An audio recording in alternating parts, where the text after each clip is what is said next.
নরসিংদীর কিছু রোগী আসছে, তার মধ্যে একটা বাচ্চা ব্রড ডেড ছিল, আরেকটা তার বাবা উনি সিরিয়াসলি ইনজিউর্ড। আমরা জানি না আল্লাহ তাকে বাঁচিয়ে রাখুক, এই শুধু প্রার্থনা করতে পারি আল্লাহর কাছে। এবং বিভিন্ন জায়গা থেকে খবরগুলি আসছে, মিটফোর্ডে যেটা আমরা জেনেছি ওখানে 3 জন ব্রড ডেড এসছে, তার মধ্যে একজন আমাদের মিটফোর্ড সলিমুল্লাহ মেডিকেল কলেজ হাসপাতালে কলেজের শিক্ষার্থী, 2য় বর্ষের শিক্ষার্থী, আর 2 জন। তো এরকম বিভিন্ন জায়গা থেকে আমরা ইয়েতে খবর নিলাম। গাজীপুর থেকে কিছু রোগী আসতেছে 4-5 জন, তারা ওখানে ইনজিউর্ড হয়েছে, তাদের প্যানিকের কারণে অনেকে ইনজিউর্ড হয়েছে।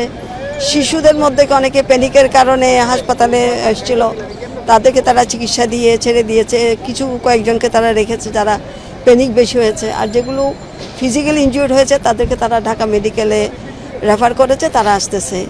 এই হলো আমার কাছে। তবে আমি বিশ্বাস করি এবং আল্লাহর কাছে শুকর করি যে এখানে যেই মাত্রায় ভূমিকম্প হয়েছে হয়তো কাছাকাছি কারণেই এই মাত্রাটা অনেক বেশি হয়েছে, কিন্তু টিভিতে যেটা দেখলাম এটা 5.2, কিন্তু ইনজিউর্ডটা সে তুলনায় একটু বেশি হয়েছে।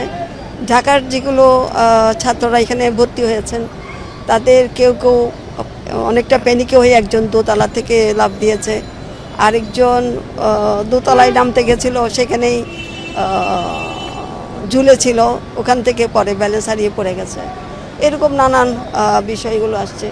তো আমরা সবাই মিলে চেষ্টা করি যাতে আমরা তাদের জন্য ভালো চিকিৎসাটা দিতে পারি, ভালোভাবে তারা তাদের নিজ নিজ বাসায় ফিরে যাক, এটাই আমরা প্রার্থনা করতে। আমরা সবগুলো বলেছি যাতে চিকিৎসার কোনো ত্রুটি না হয়, এবং সেটা আপনারা তো দেখছেন এখানে যারা ভর্তি হয়েছে আলহামদুলিল্লাহ তাদের তো চিকিৎসা চলছে, এবং সবগুলো হাসপাতাল এগুলো বলা, সব সরকারি হাসপাতাল।